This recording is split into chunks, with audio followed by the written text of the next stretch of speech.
Dear students, last class we have seen sulfonylureas as anti-diabetic agents. So in this class we are going to see biguanides. So from the name itself we can say it is having two guanidins. So what is meant by guanidin? Already we have known the structure of urea, NH2, CONH2. So that is the structure of urea. Here in the urea, by replacing one oxygen by means of NH means we can get guanidin. Okay, and if you are fusing two guanidins, we are getting biguanide. So this is one guanidin, so this is one guanidin. So two guanidins are attached by means of common nitrogen. So that is the structure for biguanide. So that is having two guanidin groups. So chemically they have two amido groups. They are linked together with a common nitrogen. So what is meant by amido group?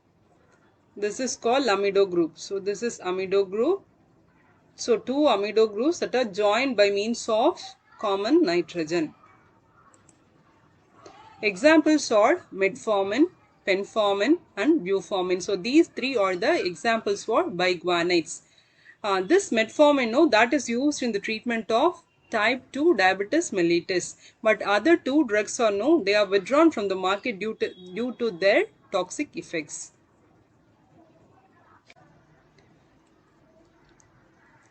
These are the first line drugs for the treatment of type 2 diabetes mellitus. They are otherwise called as insulin sensitizers. They can be used alone or in combination with sulfonylureas, thiazolidinediones, incretin based drugs, sodium glucose cotransporter 2 inhibitors or other hypoglycemic agents. So it can be used alone or in combination with these for the treatment of type 2 diabetes mellitus. What is meant by incretin based drugs? What do you know about incretin? Incretin is the hormone that stimulates the insulin secretion in response to meals. The two most important incretin hormones are called glucagon-like peptide 1, that is called GLP-1, and glucose-dependent insulinotropic polypeptide, that is GIP. So these two, GLP-1 and GIP, these two are the most important incretin hormones. Already we said this is called as insulin sensitizer, no? So what do you mean by insulin sensitizers? These are the drugs that improve the action of insulin and as a result in lowering the levels of insulin and blood glucose levels in patients with insulin resistance. So these drugs are otherwise called as insulin sensitizers. Now we'll see the mechanism of action of biguanides. So in the liver, this biguanides act through AMPK. What is AMPK? That would be otherwise called as 5-AMP activated protein kinase or 5-adenosine monophosphate activated protein kinase. So what is the role of that AMPK? That helps cells to respond more effectively to insulin and take in glucose from the blood. So that was the action by AMPK. So the biguanides act through that AMPK, results in increase in the insulin sensitivity or insulin receptor binding, and finally there would be reduction in gluconeogenesis.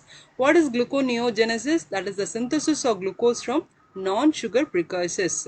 So the synthesis would be reduced. Synthesis of glucose would be reduced, and finally there will be decreased production of excessive insulin. So that was one action, one of the action of that biguanide. Another action is they reduce the absorption of glucose in GIT.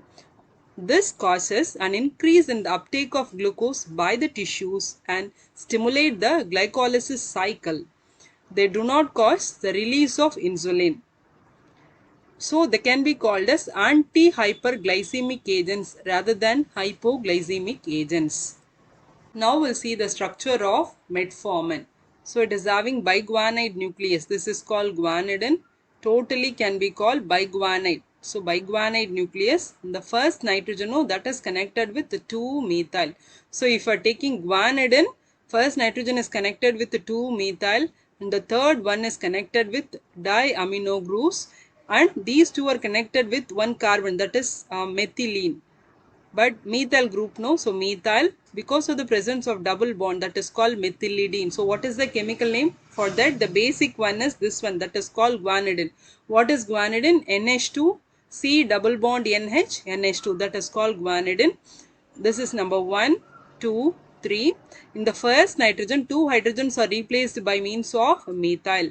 Third nitrogen, 1 hydrogen is replaced by means of this thing. So what is the chemical name? Guanidine is the parent. According to alphabetical order, 3 open bracket, this is diamino. So diamino, here we have one carbon, no, so that's why methyl. Because of the presence of the double bond, it can be called methylidine. So diamino methylidine 1,1, two attachments, no, so 1,1 dimethyl guanidine. So that is the chemical name for metformin.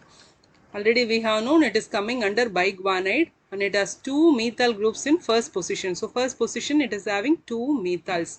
It has very low incidence of lactic acidosis. It reduces LDL cholesterol and triglyceride levels. It is used in the treatment of type 2 diabetes mellitus and also used in the management of hyperlipidemia because it lowers the total cholesterol and LDL levels. No, that's why it is used in the treatment of hyperlipidemia. Next class we'll see the SAR of biguanides.